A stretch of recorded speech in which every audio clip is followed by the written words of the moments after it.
So we've looked at lipedema, the definitions, some of the issues about pain, and some of the different distinctions between obesity, lymphedema, etc. What about treatment? The three treatments that we read about are compression, MLD, manual lymphatic drainage, and liposuction and microsurgery. Can you address each one of those? And maybe I'll ask a question or two from the women. So, someone says, a friend of hers wears compression, but about after 24 to 48 hours, her legs return to normal when she doesn't wear them. So, what's the distinction? Does wearing compression help or does it not help? So I mentioned previously that I do support compression, but I only support compression if there's flow, and meaning flow in the circulation of the limb or the body part that you're compressing. I think the woman who wore compression and then noticed that her legs returned back to normal when she took off her garments has flow. And the reason that you want to keep as much of that fluid out of the tissue is when that fluid is sitting in the tissue over time, over years, it causes scar formation. It causes damage to everything in the tissue, damage to the fat cells, damage to the fibers around the fat cells, damage to the skin, damage to muscle, nerves, tendons, everything. And you may not see it today, and you may not see it tomorrow, but in long term, I think it's risky not to wear compression garments. However, with that said, there are women out there whose lipedema is primarily fat, and those women are not going to benefit as much from compression as a woman who has more fluid in her fat. And so I think your manual lymph drainage therapist or your healthcare provider is going to be able to help you figure that out. And you may already know that yourself and have it all figured out by this time. How can you tell, though, Karen? How can you tell what's fat and what's fluid in your thigh? So that's actually not an easy thing to do. You really need to be familiar with, how to examine the tissue. And if there is a lot of non-nodular tissue where you don't feel those little beans in a bag feel to the tissue, then that's probably tissue that's mostly fat. And the places where you feel the beans in a bag are on the arm, right here, right above the elbow. In this area is called the cubit area. And that's a place that I look right away, and you can get this nodular tissue to extend down the arm. So I think here's the cubit area, and then you'll feel nodular tissue, and I can actually palpate the lymphatic all the way down the arm to the wrists in people who have lipedema, and I can palpate it on the other side as well. Around the knees, like in the middle part of the knees, there's a kind of a fat lobe that sits there in women who have lipedema. Those women have extra fluid. How do I know that? Because the fluid is trickling down to an area of low pressure and accumulating there and causing fat to grow. And there's a few other signs, like little fat pads around the ankles that also suggest excess fluid in the tissue. Changes in the skin as well. Maybe making a list of these things would be helpful for you to kind of figure out whether you have excess fluid in your fat. And then after you have manual lymph drainage and the drainage therapist says, I'm not helping you, that's probably also another sign that you don't have very much fluid in your fat and you wouldn't benefit as much from compression. I was going to ask about MLD, or manual lymphatic drainage, as in and of itself, but along with compression, and how that works. So I'm sure that in women who have excess edema in their fat with lipoedema benefit from manual lymph drainage. And I think everyone should learn how to do it on themselves. They should bring a friend or family member to also learn to help them do it at home. And it's been reported that manual lymph drainage helps with lipedema. And I think you saw on, or you might have seen some publications by Dr. Sevick, that the lymphatic pumps actually stimulate lymphatic pumping. And we know that manual lymphatic drainage also stimulates lymphatic pumping. So that means that lymphatic that was sitting there not pumping, after manual lymph drainage, it begins to pump again. So I think that's a huge benefit just in and of itself. The problem is it's not a cure. You have to do it every day or every other day or at least 3 times a week. And maybe you could combine it with other things such as exercise to help you maintain that lymphatic pumping. So I think manual lymph drainage, very important in lipedema. Once you get drained and flowing, then you want to wear compression to keep the fluid out of the tissue. And you don't have to wear it all day, all night long. You need to wear it at least when you're upright and walking around, because that's when fluid pools in your abdomen, your hips, your buttocks, your pelvis, your thighs. And that's where the areas that you really want to keep the fluid out of, because that's a classic area for lipedema tissue to form. I usually tell people to take a break at night, but there are some people who find benefit by wearing compression at night. For example, it's really hard to compress your genitals during the day when you're working, walking around, taking care of your family, shopping. So there is a genital garment, or a bunch of companies make genital garments that you might want to wear at night to keep your labia healthy. Also, some people just like to feel, that they're really compressing at night. So when they wake up in the morning, they have very little fluid in their tissue, and then they can put on their daytime compression garments. It really is a personal choice that you make, and you find out what works best for you. So, with compression and MLD, some women don't even experience relief from that, and so turn to other techniques like liposuction or microsurgery. What can you share about both or either of those techniques, and how successful they are and how useful they are and helpful? So liposuction, I think, again, is a very personal choice.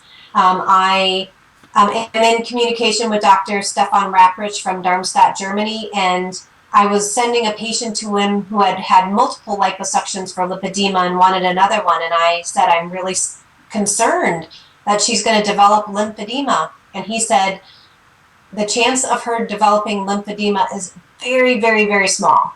So he said, I'm not worried about that. So I think I am personally more worried than he is, which, I think it's okay for me to be more worried, because I'm the person who's going to help monitor the safety of my patient after he has completed the liposuction. I'll be with my patient for a much longer period of time, and I'll be dealing with the lymphedema as well as my patient if it develops. But I felt pretty happy that he said that, because I think if a woman does make a choice, or a man does make a choice to have liposuction, that one of the biggest side effects, which is the lymphedema, it is probably pretty small, but it is real. And so I think you have to know going in that is a risk.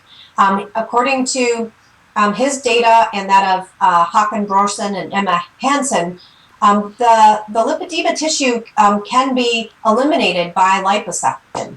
Are they going to get it all? Maybe not. Are there pockets that are going to be left behind if you have stage 2 or 3? Yeah. So is it kind of a debulking for stage 2 and 3 for stage 1? According to him, it's pretty much so a cure. So I would like to see more data on that. That's kind of where it stands right now. That's the data that we have. I think we're lucky just to have people somewhere who care about lipedema and are able to do liposuction and help us learn. I do think that if a woman has stage 1 and she's really interested in liposuction, that would be a good time to have the liposuction, because she's healthy, she doesn't have that much tissue, and her chance for a cure is higher. And I say cure, and I'm not saying it lightly, but I'm trying to give you the idea that enough of that lipedema tissue would be eliminated that she may go through her life without having a lot of the complications of lipedema that we're just talking about. And I also consider liposuction when the fat pads on the inner knees are large and are starting to inhibit mobility, preventing a woman from walking or doing chores around the house or having a job. And if it's going to inhibit her mobility, I don't see a problem with going in there, having some liposuction to allow her legs to come closer together so that she can be comfortable and she can walk and undertake her activities of daily living. So I just want to make sure that I'm clear that I am not a huge proponent of liposuction. I take each person as they come and work with that person, and I never say, oh, you have lipedema, oh, you need liposuction. That's just not the way I do things. I like to try to get a person as healthy as possible with the manual lymph drainage, the compression, the diet, the exercise, the supplements, the medications. And once I feel like she's in the flow, and she's working with a good manual lymphatic drainage therapist who'll work with her after, then I would be more supportive of sending her for liposuction at that time. So, those of us with lipedema often also have to have other surgeries.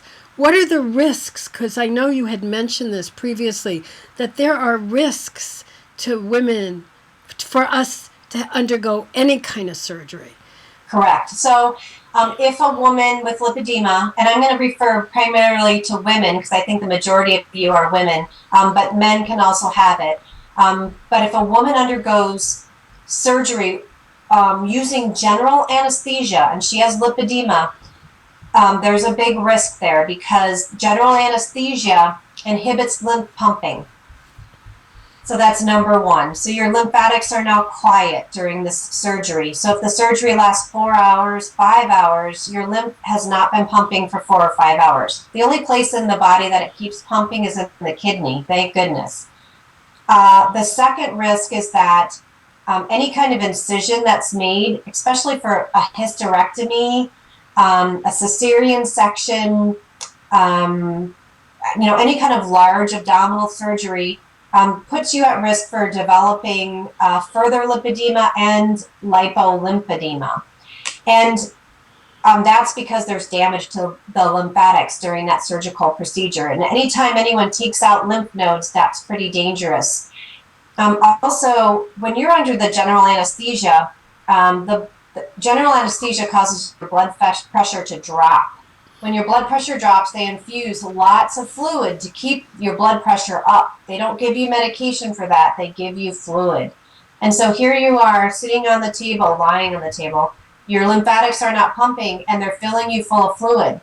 So for a person without lipedema, they can recover pretty quickly, but even when they come out of surgery, they feel bloated and full of fluid. So now a woman who has lipedema, who has trouble with her circulation to start with, now is behind the 8 ball. So she's got to recover from all the inflammation that's generated in her tissue. That inflammation is stimulating fat growth. She's got all this fluid she's got to get off her body. She's got to get her lymphatics pumping again. So if you are going to undergo surgery, I do recommend that you work very closely with your manual lymphatic drainage therapist and that you go to see them within a week after you have surgery. If you have widespread liposuction, then it's about 4 weeks because really they can't do that much for you, in the areas where you've had the liposuction. But I think that when you go is going to be a discussion that you have with your therapist, and you're going to decide when to see them. But please do see them after your surgery. Can I just say something about the microsurgery? Mm-hmm, yeah. Microsurgery is really right now being considered primarily for intractable lymphedema, not lipedema. So, and I don't think it's in its infancy. Someday it may work a lot better than it does right now, but right now I don't think a woman with lipedema should consider that because her lymphatic system is essentially intact. She's just not flowing as well as she should. And so to go in there and alter the lymphatic structures in the tissue, I think would actually cause more damage at this time than help. So I would say watch it over time. Let's see what comes of more research into that type of surgery. But really, it's it's not on the top of my list right now, but I do find it interesting, and also the stem cell research that's going on. Could stem cells, could we remove stem cells from our normal fat tissue, quote unquote, our normal fat tissue, if you can find some on a woman with lipedema, isolate the stem cells and then infuse those into the tissue? Could they replace our lipedema tissue? So that's also another area that we should really be watching. Fascinating. So, with many women who have both obesity and lipedema, with large weight loss, especially with bariatric surgery and lap bands, etc., that have become a part of the treatment, a number of women have undergone excision for skin redundancy. Mm-hmm. If there's underlying lipedema, how would that affect someone? I would imagine it would be problematic. Mm-hmm. So I've had a couple of women who were morbidly obese. Their BMIs were 50, 60, and I don't know how many stones that is, but they weigh maybe 450 pounds. And they didn't know they had lipedema. They thought they were just fat. And they underwent bariatric surgery, and afterwards just developed frank lymphedema, just and massive lipedema. They went from just being an obese woman to having stage 3 lipedema with lipolymphedema. So it's 2 people so far. So I think it's risky if you don't know you have lipedema and you're morbidly obese, because that catabolism of the tissue just overwhelms the lymphatic system. I think if a woman with lipedema who is obese works with a manual lymph drainage therapist and does all the wrapping to get rid of the fibrous tissue, because it's really the wrapping that helps the fibrous tissue the most. If you could increase the health of the tissue over time and work with the therapist, that a woman could actually do quite well who has lipedema, and lose a lot of the excess fat, and keeping the underlying lipedema fat. But again, it more of a stage 1, more of a stage 2 type picture. And with the redundant tissue, as long as things are flowing, then having it resected, as long as there's a reason to have it resected, there's the folds are causing cellulite, causing yeast growth, causing discomfort, having to wear towels, put talcum powder, and different creams to keep things under control. I think it's actually okay. It does put her at risk for the development of lymphedema. So again, everything has to be weighed. There's no right answer for everybody.